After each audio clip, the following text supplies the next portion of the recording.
for coming to my channel. This is Midnight Moon Tarot and I'm Diana. This reading is for the astrological sign of Aquarius, Sun, Moon, Rising, Venus, Jupiter, or anywhere in your birth chart that Aquarius might appear.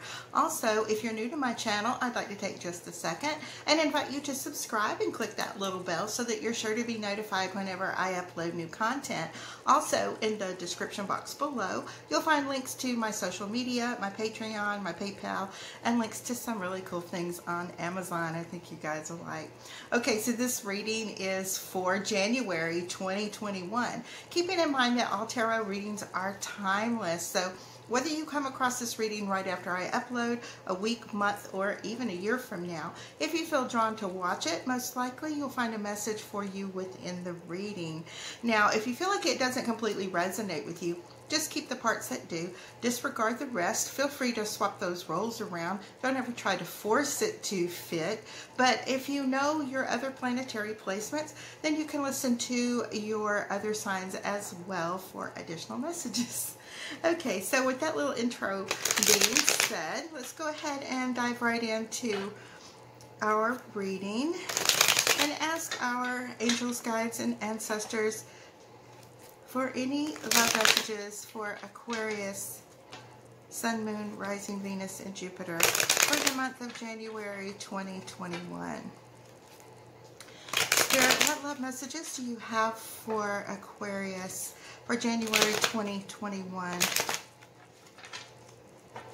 Spirit, what love messages do you have for Aquarius for January 2021? I'm going to shuffle just one more time. Okay. Just want to make sure they're good at shuffle. Okay, now I'm going to divide into 3 stacks. Alright. And the card on the bottom of the deck is the Page of Wands. Okay, so this is your overall energy for your reading. So as we go through your spread, I'm going to show you how this card is going to relate to the different cards that come up in your reading. Now, the Page of Wands speaks about receiving a message. It tends to most likely be from a fire sign that's in your life, Aries, Leo, or Sagittarius, excuse me.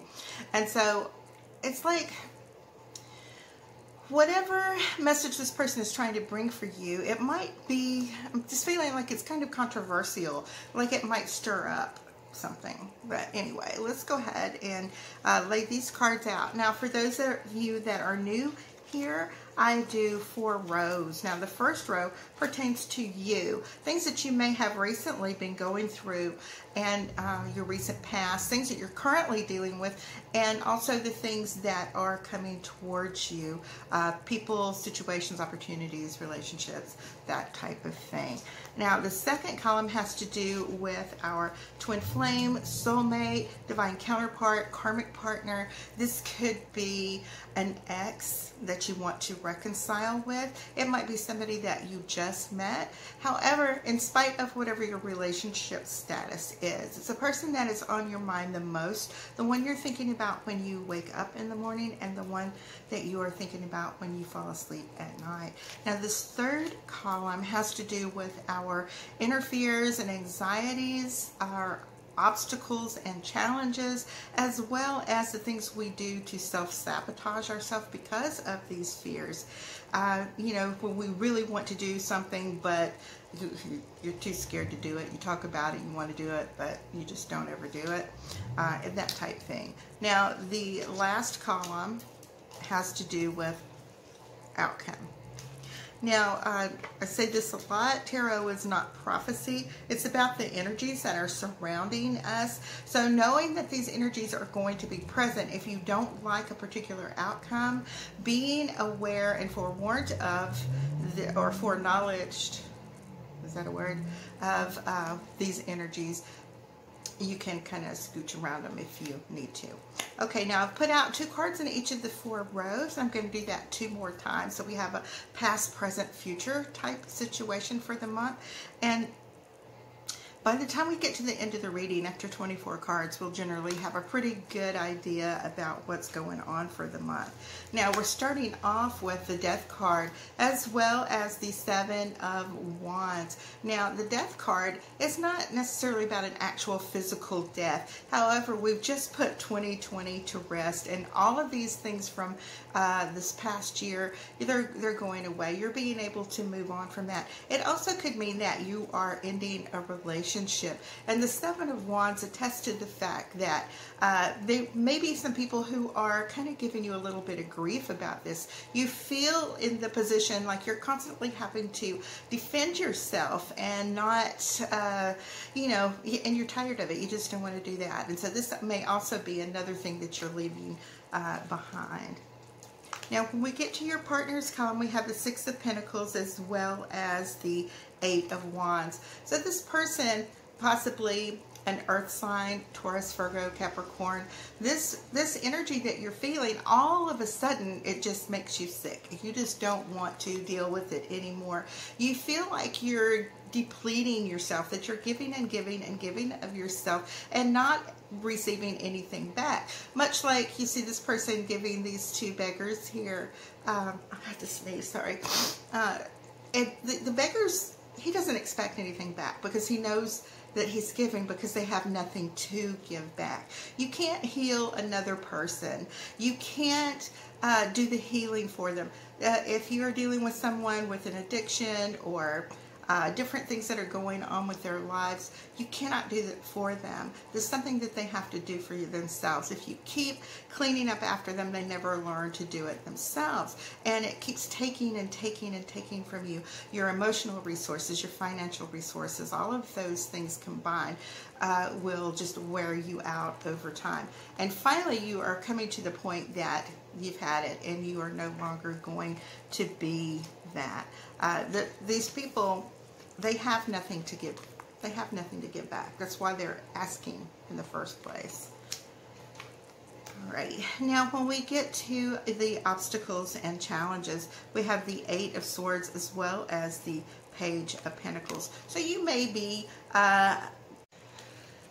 sorry, I had a little glitch there, but we're going to continue. So this Page of Pentacles tells me that you may very possibly be receiving some good news about job, money, inheritance, something to that matter, which is giving you the opportunity to move forward with your life, to make plans that you have thought about and dreamed about. And yet at the same time, with this Eight of Swords, and of course this is a perfect card for your obstacles and challenges, because the Eight of Swords talks about those mental prisons that we put ourselves in that really don't exist except for in our mind. Now, just like in the law of attraction, if you are focusing on the negative all the times or all the things that can't go wrong, that is exactly what is going to happen when you know, your reality manifests right in front of you. So if you are thinking about the positive and your dreams and the things that you want to accomplish, kind of in a naive, innocent kind of way, like when we were younger and we just did things and we didn't know how they worked, but we did them anyway because we just knew they would work.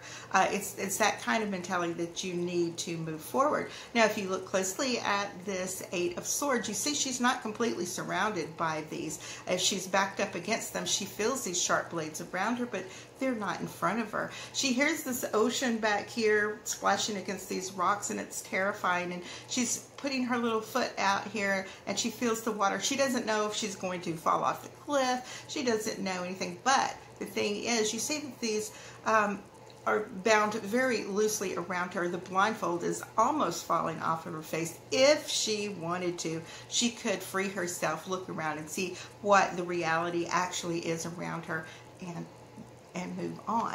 Now, this is how the situation that you're going to find yourself in is, you know, you're going to be presented with the opportunity to move forward with things that you've always wanted to do. And at the same time,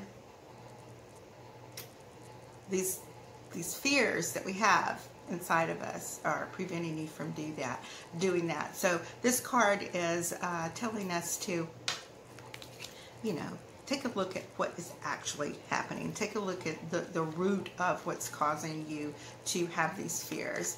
So when we, and this is beautiful here, that opportunity that your Page of Pentacles was offering you, you have the World as well as the Ace of Pentacles. So definitely these offerings are very tempting to you, and it might just be enough to prompt you to move forward with whatever it is. Now with the Ace of Pentacles, of course, this is the world offering you, the universe reaching out and saying, here, this is what you've always needed, this is what you've always wanted, this is what you've always wanted to achieve. All you got to do is take this opportunity. And when you walk through this little gate, then the world is going to open up for you, and all these things are going to manifest right before your eyes. I'm not really seeing anything romantic at all coming up, and this seems more like a general reading than a romantic reading, but we're not done yet, okay? So we're going to go back to your column. We have the 10 of Wands as well as the 2 of Wands. Your partner has the 9 of Wands as well as the Queen of Swords. Okay. In your obstacles, challenges, fears, and anxieties, we have the 5 of Swords as well as the 8 of Cups. And in your outcome, you have the Chariot as well as the 2 of Pentacles. Okay. So with the 10 of Wands, these are those fears we were talking about a minute ago. It's time to put those down. It's time to move on. You know, you're better than that. You know this is what you've always wanted. So you are actually beginning to grasp that world that was offered to you in this last little section over here when the World card is giving you. He's holding his globe in his hand, kind of like a crystal ball, gazing out over into the ocean, out into the wide world, and imagining what it could be. Okay, so this is a time when things are starting to turn for you. So with the 9 of Wands as well as the Queen of Swords, definitely the Queen of Swords is telling us to break free and to cut loose of all of these things from our past that have hurt you, past relationships that have kept you kind of guarded and not really wanting to even be in a relationship at the time. This is a year that you may have been, oops, hold on, oops, hold on, okay, hold on, all right, hang on guys, I don't know why that does that, okay, oops. All right, let's see if that works better. Okay, so we're just going to continue from here. Little camera fell, so yeah, the 9 of Wands tell us that things have happened in our past that are making us a little guarded. It's not as severe as that 8 Swords we were talking about earlier, but it's definitely time to break those ties, cut those karmic cords, whatever etheric cords, that are keeping you bound to maybe a person from your past that for some reason their energetic funk is still all over you. A great Reiki session to remove negativity, or like I said, a cord cutting session would be awesome for you at this time in order to move that. Now, fears and anxieties, you know it's time to move on. You know there is better waiting for you, and you're kind of fighting internally within yourself. This 5 of Swords generally is like when you are in conflict with another person, and being that it is our inner fears and anxieties, these are those words that we hear in our head where we go, oh, well, we're worthless, we're this, we're, you know, negative stuff. You don't need that. You don't need that at all. This is encouraging us to leave that behind. Quit listening to those that negativity that's in your head, and realize that it is time to move on from where you have been stuck and move on. Now, I realize that Aquarius, we are just entering the age of Aquarius, so you are going to have all these new opportunities that have never existed before. All the dreams that you've always wanted to achieve are there. You are a very bohemian and eclectic type person, at times hedonistic, and that is wonderful, and that's what being an Aquarius is all about. but at the same time, it's time to move on. So in our outcome, we have the Chariot. And the Chariot, here you are, you're raring to go. You're sitting here underneath your stars, and the stars is indicative of a brand new beginning and a fresh start and leaving the past behind. And you are so ready to move on with yourself. It goes along with this card here, which tells us that definitely you know there's better, you know there's more, and you're ready to move on. And you're kind of maybe feeling as if you are being selfish, that you are focusing on yourself too much. Don't worry about those things. For so long you have given and given and given and not received anything back at all, okay? It's time for you to think of yourself at one time.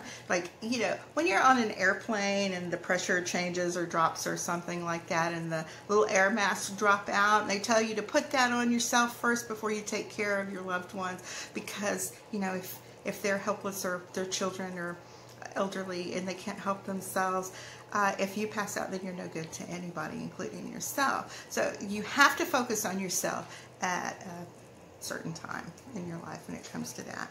Now, in our last little set of cards, we have the Star, okay, as well as the Devil, okay. Now, the Partners column, we have the Three of Swords as well as the Strength card. All right. In your obstacles and challenges, we have the High Priestess and the Nine of Cups. And in your outcome, you have the Lovers and the Seven of Pentacles. All right, now, this is a weird combination of cards it might look like, but because of what we've revealed in this reading so far about, you know, leaving these fears and these problems behind, this codependency, these things that have kept us chained these to our fears, it's time to cut that loose. You started out this reading with the Death card. It's definitely time to leave all that behind you and start fresh. And the Star certainly talks about that. It talks about washing away all the hurt and all the things from the past, breaking free from that, starting fresh, starting new. It's the card that comes after the Tower in the tarot deck. So, you know, after everything falls apart, it's your time to begin again. And we have this 8-pointed star that is there. We just had the Great Conjunction. It's awesome. It's a wonderful symbol for us here, and especially with the new year following so closely behind it. It's definitely time for a change and to make these changes there. And with that Ace of Pentacles and the world that is being offered to you right now, you are given the means to do that. Okay, so yes, your heart was broken. This is the source of what your problems are, why you're not in a relationship maybe, or have recently left a relationship, or, you know, the relationship you're in might not be working. Things that have happened to you in the past still bother you, they still trouble you, they're still on your mind, and this is definitely the time for you to pull up your big girl panties and move on and use that strength that is deep inside of you that you really didn't even know existed until it has to exist. And this is one of those times where it absolutely has to exist. So when we get to your obstacles and challenges, fears and anxieties, we have the High Priestess as well as the Nine of Cups. Now you say to yourself, well, I'm comfortable being by myself, but you know that you really work best when you are in a relationship. You feel more whole, you feel more complete. Not that you are not whole or complete without it, but you know, you really want to be paired up. And the High Priestess is telling us to take that time to think things through, to go into prayer, meditation, and actually feel what it is that you want, and to be able to move forward with that. And when we get to your final outcome, we have the Lovers as well as the Seven of Pentacles. So this shows us that you do, when you get these things straight here, when you're able to cut the ties with the past, it's time to take out the trash. New things cannot come into your life. New love opportunities are not coming into your life until you get rid of the things from your past. You have to make room for new things to come in, okay? And when you do, you know that you will be extra loving and extra careful and extra focused on this new relationship that's going to be coming into your life, most likely, you know, late winter, early spring coming in. And you will be definitely, see how he's tending this little garden? It's not quite grown, but he's looking out for any little weeds or any insects or any bugs or anything like that, and he's very attentive to it. This is the type of attention that you're going to receive from your partner, as well as the way that you will react with your partner, okay? So Aquarius, that's awesome. It's definitely time for some changes, time to put all those things from your past behind you and to move on. All right, guys, I love you so much, and I will be here next week with your weekly update for the second week of January 2021. And I know it's cliche, but it really feels funny saying 2021. All right, see you next week. Bye-bye.